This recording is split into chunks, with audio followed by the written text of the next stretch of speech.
সে এমনভাবে আটকে ছিল, মনে হচ্ছিল যেন গাছের মাঝখানে বসে আছে। কেউ বুঝতেই পারেনি যে সে ওখানে মারা গিয়েছে। এভাবে 4 থেকে 5 দিন কেটে যায়। হঠাৎ একদিন সেখান থেকে তীব্র দুর্গন্ধ বের হতে থাকে।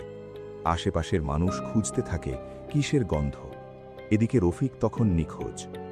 গন্ধ খুঁজতে খুঁজতে সবাই এসে পড়ে সেই কাঁঠাল গাছ আর নিম গাছের ঝোপের মধ্যে। আমিও তাদের সাথে সেখানে আসি। হঠাৎ আমার চোখ যায় নিম গাছের উপরে, আর আমি তখনই ভয়ঙ্করভাবে চিৎকার করে উঠি। আজও সেই দৃশ্য মনে পড়লে আমি একা ঘরে থাকতে পারি না। আমি দেখি গাছের মধ্যে একটা মানুষ। তার শরীর ফুলে গেছে, রক্তে মাখা, আর চারপাশে ভয়ঙ্কর দুর্গন্ধ। সে গাছের মাঝখানে বসে আছে, হাত দুটো ঝুলে আছে নিচের দিকে, মাথা নিচের দিকে ঝুঁকে আছে।